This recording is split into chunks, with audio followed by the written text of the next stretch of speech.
L'amour n'est pas assez. L'amour seul ne suffit pas. Oh my God, si beaucoup de femmes, beaucoup d'hommes pouvaient écouter ce que je veux dire. Vous voulez vous marier, c'est très bien, je vous applaudis. Mais faites des investigations très, très, très poussées. Cherchez à savoir où est-ce que vous mettez les pieds. La famille dans laquelle vous allez vous marier là, quel est son historique?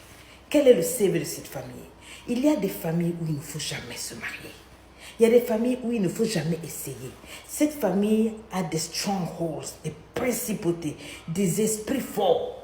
Ou dès qu'on épouse une femme, on l'emmène là, ça meurt. Au bout de 3 mois, ça meurt. Ou bien dès qu'on l'emmène dans la famille, là, que des fausses couches, des avortements, des fausses couches. Ou bien dans cette famille-là, on n'accouche que des filles, filles, filles. Aucun garçon sur toute une génération. Il y a des familles, quand on te fait rentrer là, toutes tes chances disparaissent. Ça se passait bien tant que vous étiez in love dehors. Mais dès qu'on t'a doté, épousé, emmené dans le foyer de la personne là, tu commences à ressembler à toutes les belles sœurs. Tu perds tes chances, tu perds ton travail, tu perds ton éclat. Il y a des familles qui sont des enterreurs. Il faut te renseigner. L'amour simple ne suffit pas.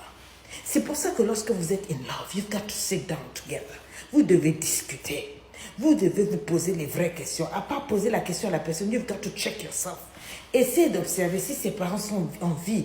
Est-ce qu'ils vivent ensemble? Comment est-ce qu'ils se tiennent les uns les autres? Comment est-ce qu'ils se parlent? Quel est le genre de relation? Quel est le genre de relation qui se tiennent? Où est la considération? Comment il traite ses parents? Comment ses parents le traitent? Comment il se comporte avec ses sœurs? Parce que tout ça, ce sont des informations capitales qui vont te suivre dans la relation. Very important. Tu veux épouser une femme, check un peu sa mère. Comment sa mère check le père? Comment la maman traite le père? Parce que c'est cette femme qui a éduqué la femme qui va éduquer tes enfants.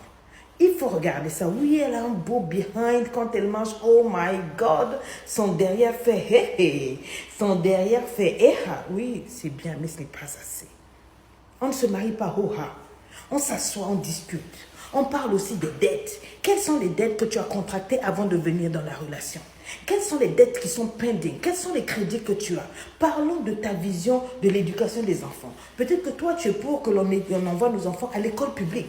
Toi, tu préfères qu'on aille à l'école privée. Toi, où est-ce qu'on va se passer notre retraite? On est peut-être de 2 tribus différentes, de 2 nationalités différentes. Je suis caucasienne, je suis africaine.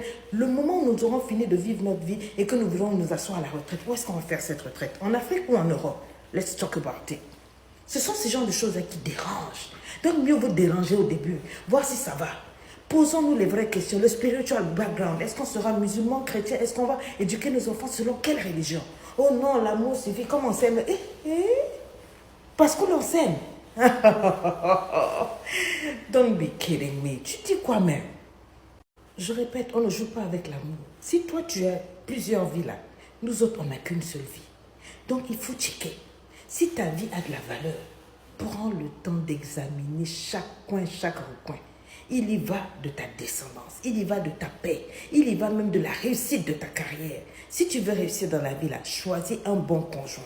Choisir un bon conjoint, là, ça englobe que ça aussi, tu as vérifié le background, son histoire, ses ancêtres. Peut-être que les ancêtres, c'était des déterreurs et qu'il y a des esprits familiers dans la famille qui vont surveiller tous les ancêtres. Tu te maries avec elle, tu contractes en même temps l'alliance avec ces esprits-là. Toi qui es un enfant de Dieu, tu épouses quelqu'un dont tu n'as rien étudié de sa famille. Et puis maintenant, c'est maintenant les maris de nuit à fond. On te dit que depuis la naissance, cette fille-là avait été reçue depuis le fleuve là-bas. Sa maman avait jeté des pièces parce qu'elle pleurait beaucoup, parce qu'elle faisait ceci, cela. Est-ce que tu connais le background, l'histoire qui est cachée derrière la naissance de la fille-là ou de cet homme-là? Non, tu as seulement regardé que les seins balançaient bien. Quand tu suçais là, ta tête là grossissait de plaisir. Et donc tu t'es amusé, tu as dit, je vais seulement t'épouser. Mon frère, on ne réfléchit pas plus loin que ça. On ne voit pas plus loin que ça. Ce sont des réalités. Le monde des esprits existe. Avant que ce monde soit physique, là, le monde est spirituel. Et le monde des esprits, on ne joue pas. Et on ne joue pas avec ton étoile, on ne joue pas avec ton aura, avec ta carrière. Que tu sois un homme ou une femme. C'est pour ça que je dis toujours, quand vous vous mettez en relation, ne vous livrez pas dès le début. Prenez le temps avant de donner accès à votre âme, votre corps et votre esprit. Vous prenez, dès que vous allez rencontrer quelqu'un, au bout de 2-3 jours, là, allez, on est déjà au lit en train de se flamponner là. Il y a un contact sanguin. Il y a des alliances qui se créent spirituellement. On ne joue pas. Le diable ne joue pas. Tu peux faire comme si tu ignores ces choses-là, mais ces choses ne vont pas t'ignorer. Donc, quand on vous parle, c'est pour vous-même. Si tu veux aller loin, ménage ta monture. Sois vigilant, en prière et pose les bonnes questions. Fais des enquêtes, paye même dans le quartier des gens pour qu'on te raconte. Demande-lui d'aller voir le village, renseigne-toi, envoie les gens. Qu'on cause là-bas, dans quelles circonstances ses parents ont divorcé. Est-ce qu'on a divorcé là, il y avait une dot. Est-ce qu'il y a ceci, est-ce qu'il y a des problèmes dans la famille? Il ne faut pas avoir des surprises. Il y a des surprises qui ne sont pas intéressantes. Bref, j'ai fini de parler. Que celui qui veut m'écouter, écoute. Celui qui ne veut pas, salutations, bon mariage.